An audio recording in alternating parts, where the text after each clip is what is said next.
kusalimu kwa jina lipitalo majina yote, jina la Bwana wetu Yesu Kristo.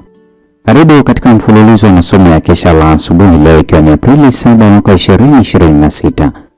Mada leo inasema Mungu anadai upendo wa juu kabisa. Imejengeka katika kitabu cha Mathayo sura ya 6:24.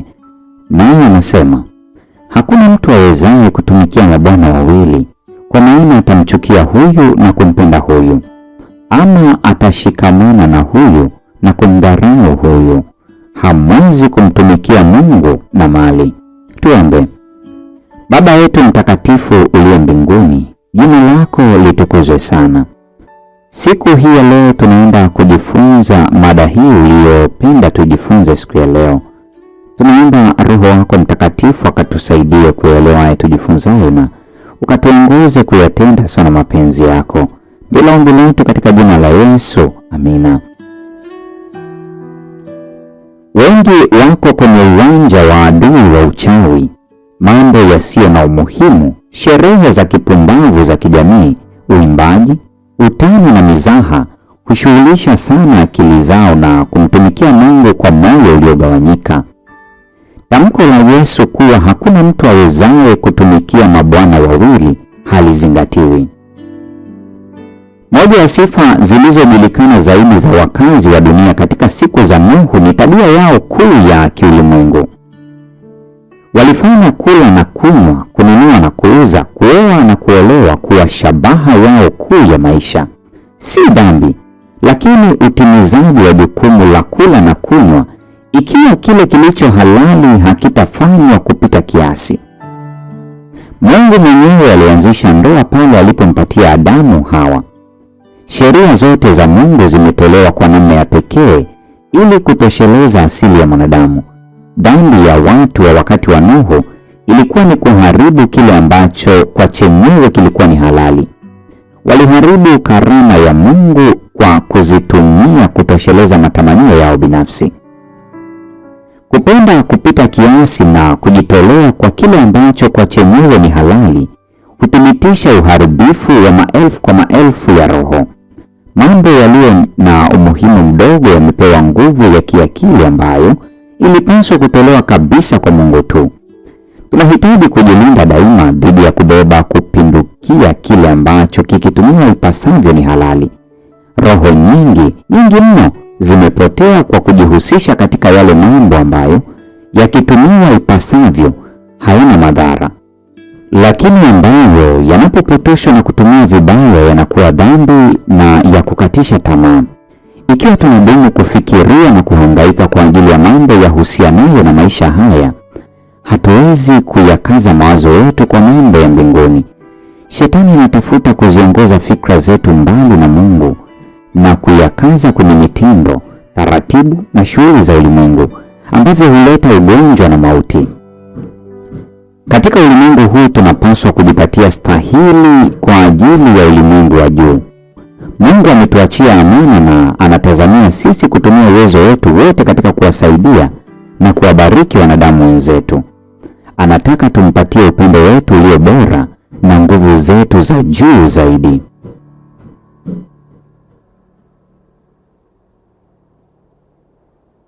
Leo ni Aprili 7, mada ikisema Mungu anadai upendo wa juu kabisa. Na kwa nukta hiyo, mpendo wa mfuatiliaji wa mfululizo wa masomo haya, ndio tunakuwa tumefikia tamati ya tafakari ya somo hili siku ya leo. Neema ya Bwana wetu Yesu Kristo, pendo la Mungu na ushirika wa Roho Mtakatifu dumu kuwa nasi sasa na hata milele. Amina. Tunao ushuhuda leo kuwaletea, mioyo iko tayari, hakika tutasema, japo ni ngumu sana kueleza kwa kina, anayotenda Bwana kweli yanyenyekeza. Tunao ushuhuda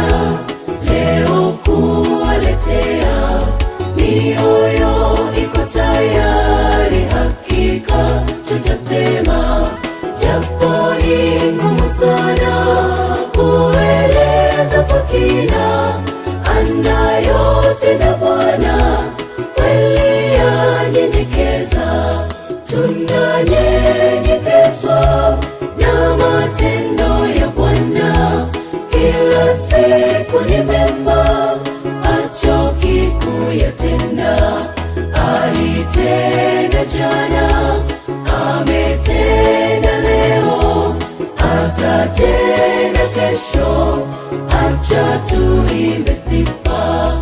Tunanyenyekezwa na matendo ya Bwana, kila siku ni mema, hachoki kuyatenda.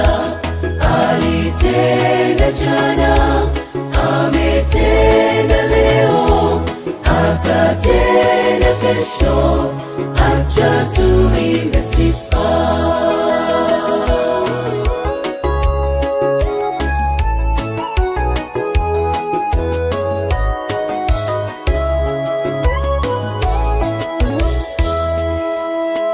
Jinsi wewe uliamua kutupa fursa hii adhimu ambayo wengi wamekosa, tunanyenyekezwa.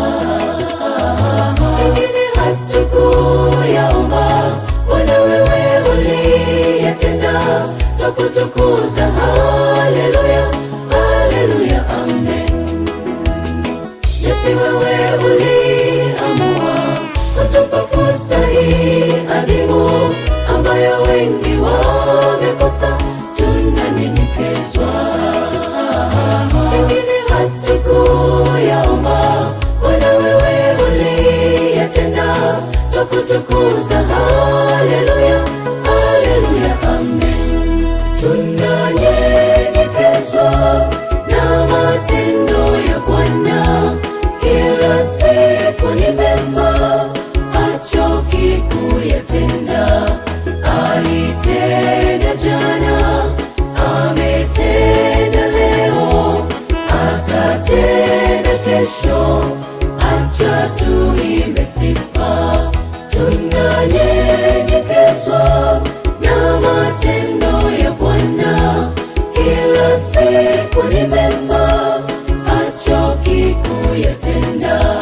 Alitenda jana, ametenda leo, atatenda kesho. Acha tuimbe sifa.